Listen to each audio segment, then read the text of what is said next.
Do you want me to make a grand entrance of some kind? And now, do I wave to the audience? hailing from Woodinville, Washington, In the red corner, wearing the gray shorts and the Hollister top. Oh man! All right, are we ready, boys? Oh, we are so ready. Are you kidding? Super ready. I choke on my tongue. No choking on your tongue. Don't do that. Just bite it a lot. What is going on, guys? Welcome back to the Big Freakin Health Coach Podcast. I'm Big Freakin Neil, and I'm joined, of course, as always, every week by my buddy, my business partner, my brain twin, Health Coach Cain. I screwed up that order. Buddy's supposed to go in the middle. I don't mind if Buddy would go first for once. I mean, I think originally it did. And at some point I changed it. Then I did something. And now... And then you were a business partner first. Yeah, and then the buddy second. Well, you'll always be a buddy first. Oh, thanks, man. Aww. You don't know it, but I needed that today. This is such a good start. This is. I love it. Especially because we have a super extra special guest. Dude. And your buddy Brain Twin's going to take a little bit of a backseat. Our very first Big Freakin Health Coach Podcast guest.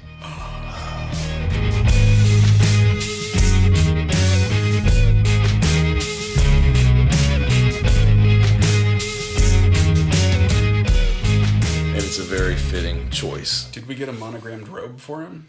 Is that, I feel like, or a Yes. cigar or something like on this cigar. health podcast?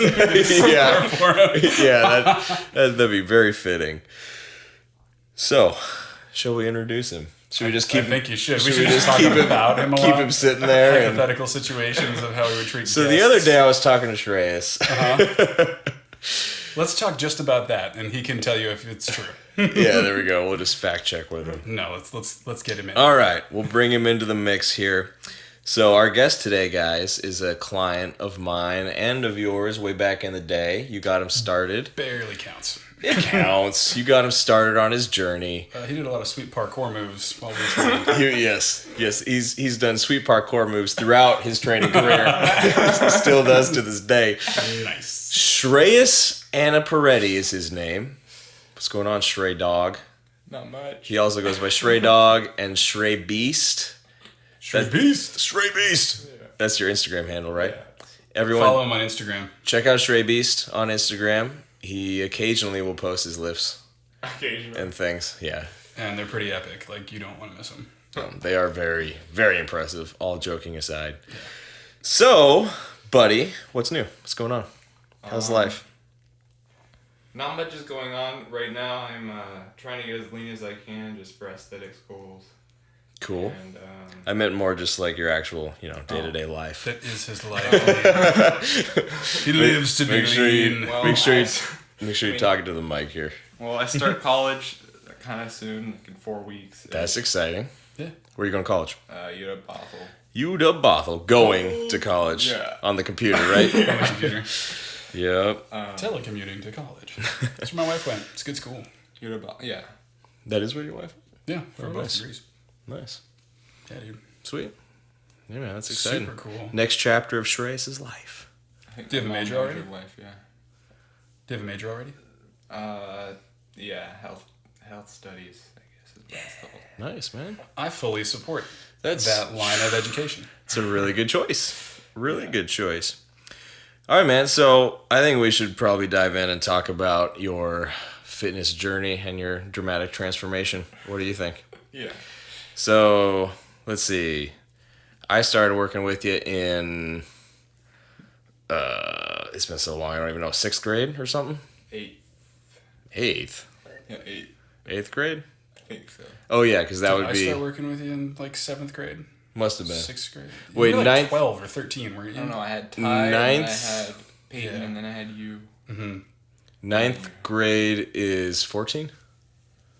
Right? Sure. I think so, freshman year. Think- So, okay, so yeah, you were probably 13 when I started working with you, probably 8th grade. Cool. Shreyas, at some point in there, was nearly 300 pounds as a 13, In 14-year-old. 8th grade, 300 pounds. As you can see now, he is no longer 300 pounds. That he can throw 300 pounds around like it's nothing. Yes, he can on his light days. Yeah. So Shreyas more or less lost 100 pounds of fat, or pretty close to it. Yeah. 90 something pounds of fat. So huge dramatic transformation. Walk us through that, man. How have things changed for you since you've lost 100 pounds? It's a lot more like people respect you a lot more. Just because it's like a new shiny object in the room, I guess. your muscles. So you're oiling up. Like, before you go to class. yeah, kids my age don't usually look like I do. So when they see that, they're like, "Oh, that's cool." And then they even think about, "Oh, maybe I should start working out." And they ask me all kinds of questions about it, which is fun because those are the same people who used to bully me earlier in life. So Yeah. now they're coming to me for fitness advice, and that's nice. That's awesome, man. That's pretty sweet. What goes around comes around, right? Well, let's talk a little bit more in depth about that. So, what was your life like when you were 300 pounds? Well, I was never I didn't have any friends. Nobody. We were your friends. You were friends. I mean, like kids my age. Mm-hmm. Everybody else would have their own groups or whatever. I didn't really fit into anything, so I've just kind of been my own, entertain myself kind of thing for a while. Mm-hmm. Even now, mostly. I mean, him and I have a couple good friends. Well, it doesn't help that you're pretty much stuck at home Yeah. in the middle of a pandemic, so... You're not allowed to go anywhere. Yeah. Yeah. So, yeah, I didn't have very many friends. People didn't really know of me. I didn't have any confidence. Yeah, it's just hard to be people didn't want to really Get to know you. yeah, that's what Yeah. yeah, they didn't take the time to want to get to know me either. So I could be nice or doing things, and I was just not part of their group of it, popular kids or even other kids that weren't necessarily popular didn't really want to get to know me or anything. So I've just kind of been on my own, doing my own thing for a while. So you just sort of felt more like a outsider to all the friend groups? Yeah. The cliques at school? Mm-hmm. So that was back then. How has life changed for you since losing 100 pounds? It's weird now because now I cherish so before I wanted I wanted more friends, and now I actually enjoy being my own. I mean, I like the friends that I have because they make me better, and they're actually there for me and they care about what I'm doing, instead of having just a bunch of friends that are what do you call yes men, I guess you could say. Fake friends? Yeah, they're just there for a good time, but they don't really add to your life in any way. So your quality of friends have improved. yeah, sounds so like. even though I used to want a lot of friends or be more liked by people, now I'm actually happy with the friends I have. It's awesome. And the goals I have and the stuff I have that is more important to me. And as a result, I get more stronger friendships that mean more to me. Yeah, man. I mean, that's how you and I are too. Yeah. I feel like I have not very few friends, very few people that I consider close friends.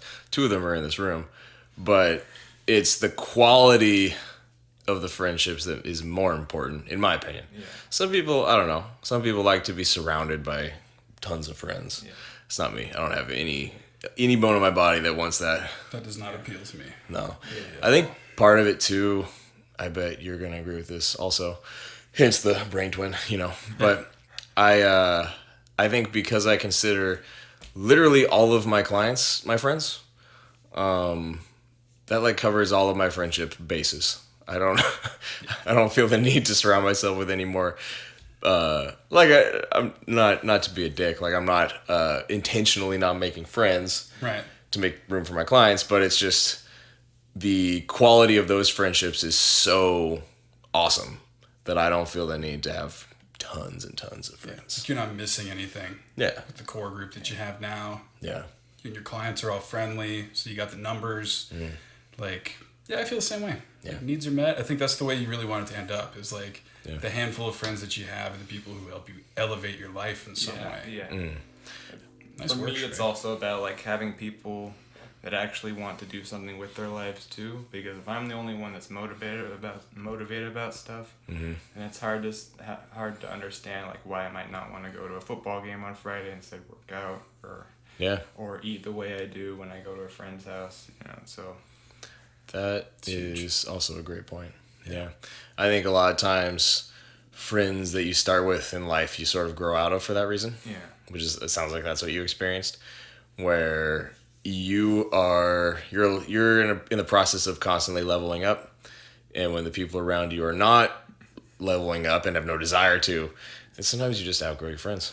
That's perfectly normal. It's a bummer, but it's a net positive. It is, in my opinion. and then it attracts better friendships to you. In the long run. So you just briefly mentioned the way that you choose to eat and how it differs from other people. Yeah. I think the question that probably everybody listening has for you is how in the heck you lost 100 pounds of body fat. So why don't you walk us through, let's start with nutrition since that's the big one. What did you change about what you ate to start on the fat loss journey, and how has that evolved, and how do you eat currently? So when I first wanted this fitness journey, I was very like, this is it. Like, I need to do something with my life, right? So I wanted it so bad. So like for me, it's almost like you have to have a tipping point to do something like that. If you're not strongly into it, then the changes won't come, and it won't be a sustainable thing for you. So after that, I was like, okay, I'm about to do whatever it takes. And then I asked Neil. He said he would write me a diet program. And with as much as I wanted this, I was willing to do whatever it takes. So when he wrote me my first diet plan, like I stuck to that pretty heavily. And it was like just structured. So, you have a snack, breakfast, lunch, and a dinner.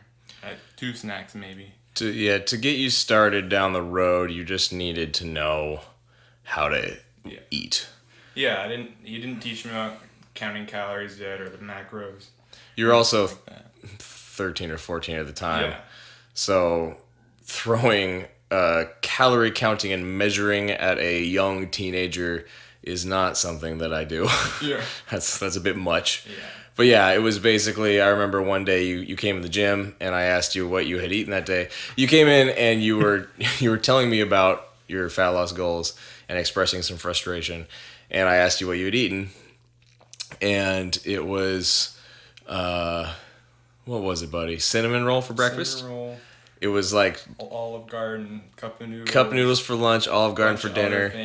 It was all of the things. It was all of the bad things. I remember the most surprising part was when we went over to the scale. I said, I can't be more than 220 pounds. Yeah. I got on that scale and I was like 283 pounds. Is what he remembers 293, but and I was like, that was heavier than him at the time, right? Yes.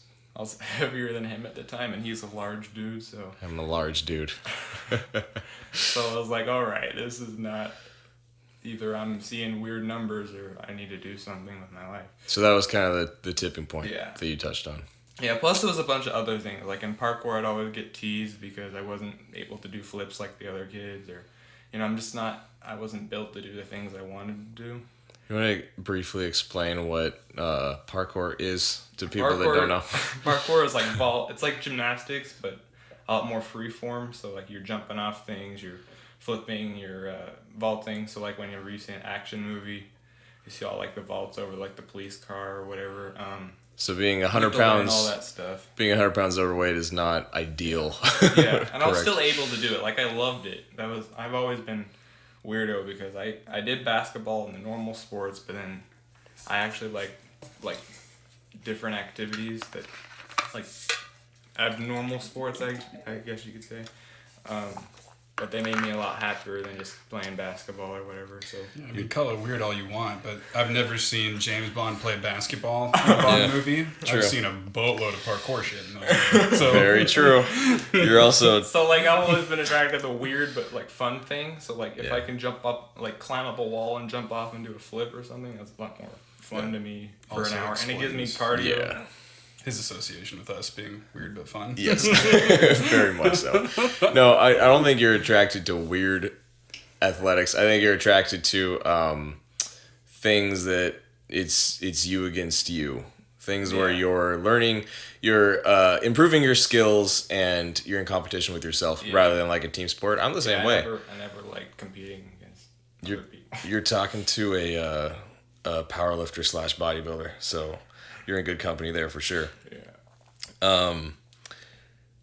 Where were we? Oh yeah, so that's how you started eating, just sort of a structured Yeah. meal plan. You just needed to know how to eat, and what happened from there? Then after that, we adjusted calories a couple more times, and I lost a little bit more weight. And by that time, we had lost about 50 pounds. Somewhere in there. Yeah. We kept adjusting. And then, do you want me to talk about recently what's been going on, or just? Well, Because he still gives me. So then after that, it was more like he gave me the calories, and I'd follow that and eat what I want, but get the calories. And then he introduced macros, so it's like a little tougher for different goals though. So like, just being maintenance or losing weight is different for me than trying to build muscle and make sure my protein's on them correctly. yeah. Once you got over that initial period of losing the bulk of the fat, Yeah. getting from being leaner to even leaner required a little bit more of a specialized program. It also gave you a lot more freedom with your food selection, which has been really positive for you. Yeah. You actually have a really awesome sort of system for how you do your meals and how you make it more fun than the average gym goer. Why don't you describe that a little bit for people? So before it was still structured. Like he would give me certain foods that I need to have during the day. But now it's a lot different because I was scrolling past a couple of these YouTubers, I guess fitness YouTubers, but there's this one IFBB pro guy, and he was talking about how he stays like under 8% all year round with relatively no problems. It's easy for him to do, and I was like, well, how is that possible? Eating the way I've been taught to eat. And it was more like, yeah, you have your calories, but let's fill it with a bunch of calorie-dense foods, and you can have whatever you want. So with that, he has a bunch of these cool recipes, like anabolic pancakes, burgers, anything you like, you make it work for you and your plan. So I've been finding all these recipes that work that I like. So like if you want pizza, you find it a way that it can add a lot of protein and fit in your calorie goal. So the two main caveats to that are you have to hit your protein goal, and you're staying within a calorie range, correct? And then beyond that, you can just sort of and it makes eat it a whatever. lot more fun because you're eating like most people. When you think of a brownie, they get 2 squares and that's 400 calories. But when I make mine, I get a whole pan, and it's very Protein dense. protein dense, right? And you almost feel like you're struggling to eat the last couple bites there. So it's like high volume, low calorie. Yeah, That's what you're trying to say. for me, it's always been like I've always eaten an enormous amounts of food, even when I was little. So I have to see that there's a lot of food, at least. So if I see a brownie like this versus if I see a brownie like this, and it tastes really close to it, and gives, like if it can taste close enough to the thing and give me that much benefit, I'd rather have that than a normal brownie if it's little 2 squares and you're at 400 calories, rather a huge fan of I it. support that 100%. Me too. As another person who can eat just ridiculous volumes of food, Yeah. I think I'm going to start stealing more of your recipes, Trey. That's the way to go. I think I'm definitely doing That's that. the way to go for sure. Yeah, I mean, I think that concept will really appeal to pretty much anybody who's trying to lose weight, in that Yeah. you're not eating chicken and rice every couple hours. You're eating a whole pan of brownies, and they happen to fit your macros and your calories. Yeah.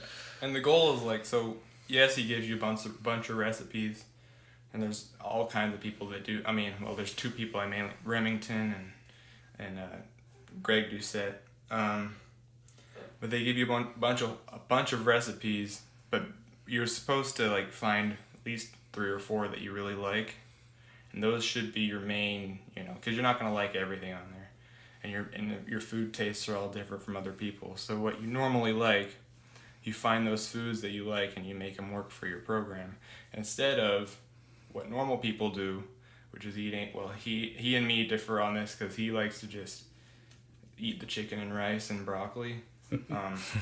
I cannot do that. I did that when I started because I didn't. I was like, I don't care. I'll go full on to this thing. Again, that was just resetting all of your nutrition habits. But recently, I've realized if I want this to be a sustainable thing, and no binges not crazy binges on Friday, and eat still correctly on the weekends, and be able to lose and get the goals I want to.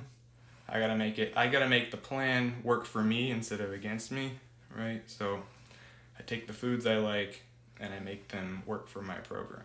Dude, I love that, Shrey. That's such an important point too that you just brought up. Like, you have to make the plan work for you and not just force yourself into a plan because technically it'll work.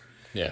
Like, that's the essence of sustainability. That's awesome. That's the main thing I've been 100%. trying to tell people is like, so, I have some people that want to try getting into shape, and I'm like, well, let's, like, instead of taking on all this stuff, let's just first see where your maintenance calories are at, and then by doing that, you have them calculate it throughout the week, and just write down what they're eating throughout the week. That initial week of tracking. Yeah, that initial week of tracking, and you do a couple more things with the calculator. But once you figure that out, then you simplify it for them. Because most people, unless they're really passionate about fitness stuff like me and these fellas over here, unless you're really passionate and you want to go These Neanderthals in the corner. you want to go full in, they're just doing it as a side thing to get better at their sport or whatever. They don't want to go fully into the science of everything. They just want to follow up program and get it. So I've learned that to keep someone interested in their goals and not turn off quickly, you have to simplify it in a way that makes sense for them. So instead of telling someone that they need a whole diet program, you say, okay, I don't care what you eat, hit these. Well, first of all, I don't care what you eat, but hit this calorie goal, right, first. And then once they get used to that, then you try introducing protein to them. And then they don't have to worry about not liking foods because they can eat whatever they want as long as they hit the protein and the calorie goal, instead of making them eat chicken and broccoli, which nobody, unless you're Neil, who doesn't really care for. Don't include Neil. Nobody likes I'm a special But he's case also for getting sure. ready for a bodybuilding thing, so that's a little. You're not allowed to like things right now. Yeah, exactly. But anyways, unless you're a crazy person and you like to eat chicken and broccoli and you're fine with that, most people like to eat what they like to eat, so it's better to find what you like to eat and make it work for you rather than eating things you don't like for a temporary goal, but it won't be sustainable afterwards. That definitely makes it way more sustainable when you actually enjoy what you're eating. So one question I think that people have all the time, especially about big goals like yours and big transformations like yours, is motivation, because it's such a long process. How long did it take you to lose 100 pounds? I'd say a year or two. Yeah, at least a year and a half of super high consistency too, every single day. Frankly, that's pretty quick for a number like that too. It's very quick. Very well done. Which attests to how consistent you were over the course of that year and a half. Yeah. So tell people how you stayed motivated and still wanted to keep going over the course of that year and a half, because that's a long haul. Well, it's different because for me, so the first time I stepped on the stage, the scale. What have you been doing in your off time? The first time I had stepped on the scale, like a couple weeks after I started his new diet program, I already saw my first couple pounds gone, even though most of it could have been water weight. But Still progress though. Yeah, right there.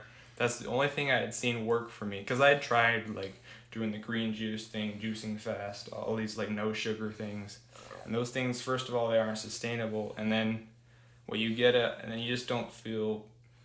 I mean, yeah, they're just not sustainable for you, and half of them don't really work anyways. I remember your green drink Yeah. that you would talk about. Yeah. Right, so after I'd seen that first couple pounds lost, right there, I was hooked onto it. So you were motivated just by seeing the changes, because you'd never seen that before. I had never seen that before. So right after that, I was like, if this actually works, and I'm finally actually seeing something different than what I've been used to seeing, I think I should trust it and keep going. Nice. Now, of course, there's like plateaus going on, and I have a lot of self-doubt later on. But, I mean, you adjust your calories and you still keep seeing results, and that's what keeps me motivated. I think another really special thing about Shreyas is that you, and this goes into what you said about all the food stuff too, you always find ways of having fun during the process too.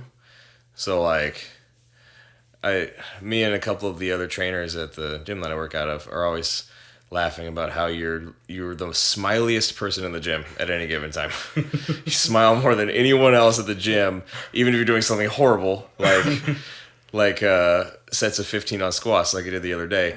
You still find something to smile about. So what would be your advice to somebody who is not currently loving the process and is not currently having fun with it? I mean, you really have to find out why you're doing it. If it's not interesting to you anymore, don't do it. I mean, of course, if you're overweight, you need to keep moving on with it. But, I mean, like, obese level. But if you're just, you waltzed into it because you wanted to lose a couple pounds for your birthday, then you got to figure out if you really want this to be a sustainable goal or it's just like a temporary thing. And if it's a temporary thing and you're finding yourself not able to keep those goals, making sure your protein's there and your calories are there every day and doing the things you need to do, then maybe you don't want that goal enough. Yeah. You should reconsider.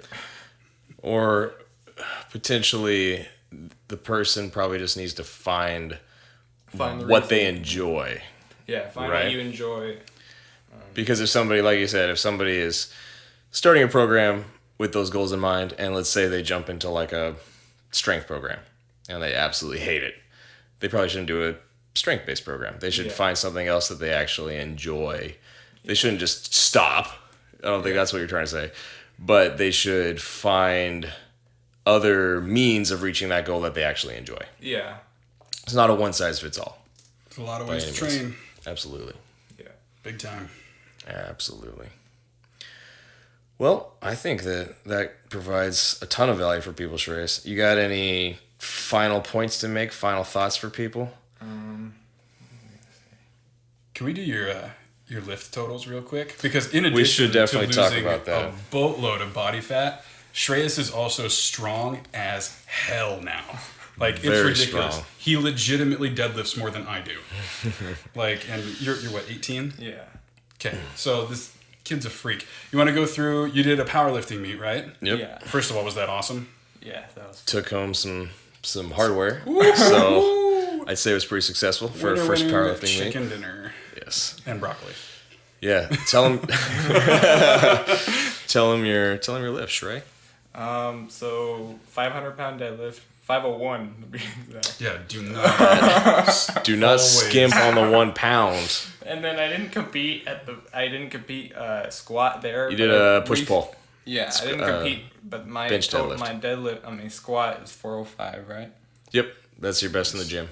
And then my push was It was 274. 274. 274. Which he's since demolished in the gym. Yeah. So. Which is weird because I've been in quarantine, before, and I was in quarantine doing this, like, the dumbbell stuff, and then we went back to the gym, and my bench has been going up. That just goes to show you that you should always do something, even if you're limited, for sure. What did we hit on bench this last time? It would have been like 290, but we did it right after squat, I think. 290, but you did get a personal best though. Yeah, it wasn't.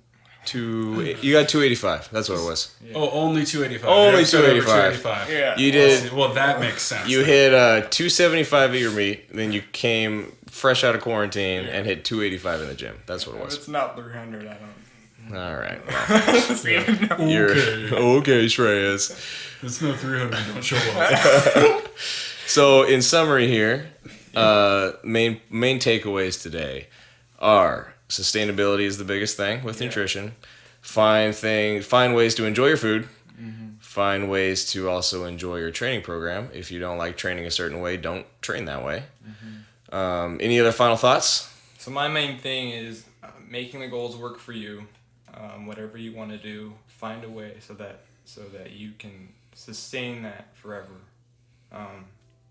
Even if you're like just wanting it for a sport, make sure that you're still having fun. You're still making so your dieting isn't taking over your life, because most people don't want that unless you're really into this stuff. But it's still giving you the benefit to your whatever goals you're trying to make. Nice. Yeah, buddy.